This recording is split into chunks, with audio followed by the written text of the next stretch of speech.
Hey there, welcome back to my channel. My name is Brittany Bundles and welcome to Motivation Monday. Today on Motivation Monday, I am going to be taking a self-motivation quiz or test. I think it's going to be really interesting. I am going to be using the website mindtools.com, so be sure to check them out. But I'm going to go ahead and take this test and also read over some information about self-motivation. I think it's really crucial, especially when you are wanting to start a business. So if you are interested, be sure to give this video a big thumbs up. Please make sure that you are subscribed, and let's get right into the video. So like I mentioned, I am on mindtools.com. I'll put it down below in the description. And I'm going to go ahead and read what's on the website. So wanting to do something and motivating yourself to actually do it are two different things. So what's the difference between those who never reach their goals year after year and those who achieve one goal after another? Often it's their self-motivation. Self-motivation is the force that keeps pushing us to go on. It's our internal drive to achieve, produce, develop, and keep moving forward. When you think you're ready to quit something or you just don't know where to start, your self-motivation is what pushes you to go on. I definitely agree with that. With self-motivation, you'll learn and grow regardless of the specific situation. That's why it's such a fundamental tool for reaching your goals, achieving your dreams, and succeeding in this journey we call life. So, how self-motivated are you? We've put together a short quiz to give you a better understanding of how self-motivated you are. After the quiz, we'll discuss some specific tips for improving your self-motivation. So, like I mentioned, I do want to take the quiz. I think, no matter how motivated you are, there's always room for growth.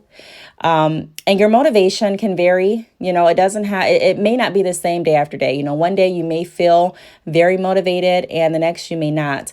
I try to make sure that motivation is a lifestyle for me. I'm not perfect. I never claim to be, but I don't think that you have to be perfect in order to be self-motivated. Like I said, some days you may feel more motivated than others, but it's really important that we continuously keep ourselves motivated. I believe no matter how many books you read, no matter how many podcasts you listen to, no matter how many YouTube videos you watch, ultimately it starts within. If you don't want to be motivated, I don't know of any other way that you will become motivated. Through any other, forms that I just mentioned, reading, watching YouTube, listening to podcasts, it really starts within. You can definitely listen and learn and educate yourself on different ways to try to drive, motivation and keep it going. But ultimately, if it's something that you're not wanting to do, or if it's something that you're really not interested in doing, like I said, you may not find yourself being motivated. So I definitely believe that it starts within. You definitely have to want to be motivated and see the benefits on doing so for you to actually stay committed to constantly being motivated, And like we just kind of read in that passage, it can definitely be the difference from you wanting to do something and you actually doing it. So I'm going to go ahead and get into the self-motivation quiz, and we'll kind of talk about it as we go along. So the instructions for each statement: click the button in the column that best describes you. Please answer questions as you actually are rather than how you think you should be. And don't worry if some questions seem to score in the wrong direction. When you are finished, please click the calculate my total button at the bottom of the test. Now, I do want to say this: there's no right or wrong answer when you take this test. There's not like a passing or a failing score. Like I said, we all can strive to be better. This is just a tool to kind of give you an idea of where you're at based on this website, and it may not even be 100% accurate to your life. So keep that in mind. I know sometimes when you mention the term quiz or test, a lot of people get nervous and, you overthink it. But really, there's really no right or wrong. It's really just how you feel. And so that's how I'm going to go through the test. I'm not going to obviously I'm going to put some thought into it, but I'm not going to really stress over making sure that I get a specific score. I'm really going to make sure that, it's truthful. So I'm unsure of my ability to achieve the goals I set for myself. I chose not at all. And then the second question is, when working on my goals, I put in maximum effort and work even harder if I suffered a setback. That is very often. That's true.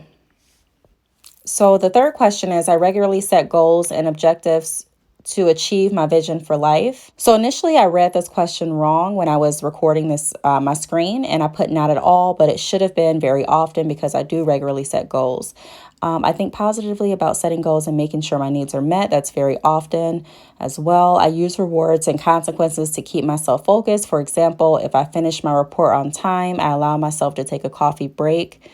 I really don't look at it like that or set it up like that, to be honest. I mean, obviously, I want to reward myself, but I'm not that strict. If I know I'm on the right path, then I will reward myself. So I'll put off. I don't know. It's either often or sometimes is what I'm kind of stuck between. So number 6 says, I believe that if I work hard and apply my abilities and talents, I will be successful. Yes, very often. I worry about deadlines and getting things done, which causes stress and anxiety. I'm not proud of that, but yeah, that's something that I definitely struggle with sometimes. And sometimes it seems like it's a little bit more often than others. So yeah, I'll put sometimes. When an unexpected event threatens or jeopardizes my goal, I tend to walk away, set a different goal, and move in a new direction. Not, I wanted to say not really, no. I try to find a way to still proceed with my goal, find a way to work around. I may have to change the direction, but I don't tend to just kind of walk away. So this is kind of a tough one. I don't like the part where it says I tend to walk away. I think setting a goal and moving in a new direction, I could see that. That kind of resonates, but just walking away, I don't, When an unexpected event threatens or jeopardizes my goal, I tend to walk away, set a different goal, and move in a new direction. I wish that part wasn't there, but I'll go ahead and put sometimes. When I come up with a really good idea, I'm surprised by my creativity. I figure it's my lucky day and caution myself not to get used to the feeling. Yeah, I would say. It's between very often or often right now. The part that's kind of hanging me up is I caution myself not to get used to the feeling. I guess I'll do very often. I tend to do the minimum amount of work necessary to keep my boss and team satisfied. So I'm going to look at this from a entrepreneurial standpoint as far as my business and when I was running my salon. And so I can honestly say not at all. I would not settle for the minimum amount of work. I definitely put, my all into it. There were some days that were challenging than others, but I would say not at all. It was something I decided not to continue with, but I did definitely put my heart, sweat, tears, money, everything I can think of into it. I tend to worry about why I won't reach my goals, and I often focus on why something probably won't work. Not really. I try to focus more on why it will work. Of course, I weigh my options, but the way my mind is set up, the way that I typically think is of the possibilities. If it doesn't work this way, if I really want it to work, what other ideas and resources can I come up with and reach out to make it work?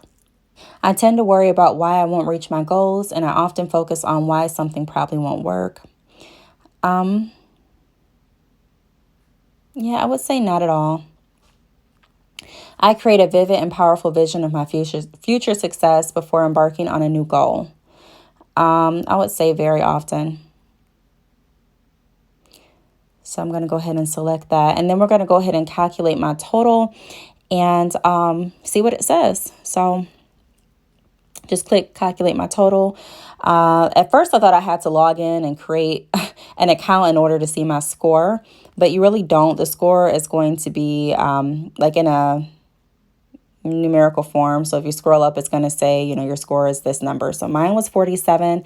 I think it may have something, I know it has something to do with the question that I answered incorrectly in the beginning of the video, because I really didn't read it all the way through. But so it says, wonderful, you get things done and you don't let anything stand in your way. You make a conscious effort to stay self-motivated, and you spend significant time and effort on setting goals and and acting to achieve those goals. You attract and inspire others with your success. Treasure this and be aware that not everyone is self-motivated like you are. So factors in self-motivation. Self-motivation is complex. It's linked to your level of initiative and setting challenging goals for yourself, your belief that you have the skills and abilities needed to achieve these goals, and your expectation that if you put in enough hard work, you will succeed, or at least be in the running if it's a competitive situation. So they list the 4 factors here. 4 factors are necessary to build the strongest levels of self-motivation. So you have self-confidence and self-efficacy, positive thinking and positive thinking about the future, focus and strong goals, a motivating environment. So yeah, I really like websites like this. I think they're really, really interesting. On self-confidence and self-efficacy, I scored 18 out of 20. Part of being self-motivated is having good levels of self-assurance, self-confidence, and self-efficacy. And there's more on these below. So this was going off of questions 1, 2, 6, and 8. Like I said before, this does not mean that, it's not like a pass or fail type of situation. It's really just to kind of give you an idea of where this test, thinks that you're at based on the questions that you answered. Let's see, on this one, I scored 16 out of 20. So for positive thinking, I do really love this quote. Your life today is the result of your attitudes and choices in the past. Your life tomorrow will be the result of your attitudes and the choices you make today. So, positive thinking is closely related to self-confidence. As a factor in self-motivation, it's important to look at things positively, especially when things aren't going as planned and you're ready to give up. I definitely agree with that. We talk a lot about making sure that we're telling ourselves the truth, speaking truth to our mind, making sure that we're thinking positively, because I definitely agree with that. That's a key in making sure that you are setting yourself up to be the most successful as you want to be. So number 3, focus and strong goals. I got a 4 out of 10. So this was based on questions 3 and 7. And I don't know if number 3 was the one that I answered. And I say incorrectly because I read the question wrong when I was recording this the first time. So that may have something to do with it, but motivating environment, I got 9 out of 10. So the final thing to focus on is surrounding yourself with people and resources that will remind you of your goals and help you with your internal motivation. These are external factors. They'll help you get motivated. And I kind of scrolled past that pretty fast. So these are some things that I can work on. So build your self-motivation by practicing goal-setting skills and combining those with positive thinking, the creation of powerful visions of success, and building the high levels of self-efficacy and self-confidence. And then it goes on, your attitude and beliefs about your likelihood of success can predict whether or not you actually succeed. And so, I agree. I agree with this. I think it's really, really cool to do. It is a free test. It's a free quiz, but pretty much no matter where you score, like I said, it's not a passing or a failing type of thing. It just kind of lets you know where you're at. So they have this score chart. So 12 through 27, 28 through 43, and so on, of, where they think you're currently at with your self-motivation.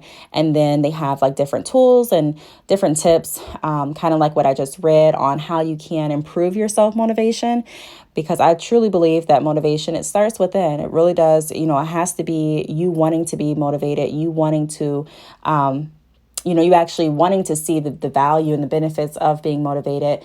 It's a completely different feeling. And you will tackle your dreams and your goals in a different way. I believe in a more aggressive way when you are motivated, when you actually believe that you can do it, when you are thinking positive, when you do have self-confidence, when you have that positive atmosphere, you're surrounding yourself with positivity, positive people, positive vibes. And, when you are still moving forward, no matter what your mind is telling you as far as, you may not fail or you may not succeed, you may fail and this, and that. And it's like, maybe you may, but it's only failure if you believe it's failure. I don't consider anything that is a loss to me failure. I just look at it as an opportunity to learn and to grow. So I really hope that you enjoyed this video. I enjoyed working on this video and taking the test. If you do have any questions, feel free to leave them down below. Thank you so much for watching, and I will see you all in my next video. Bye.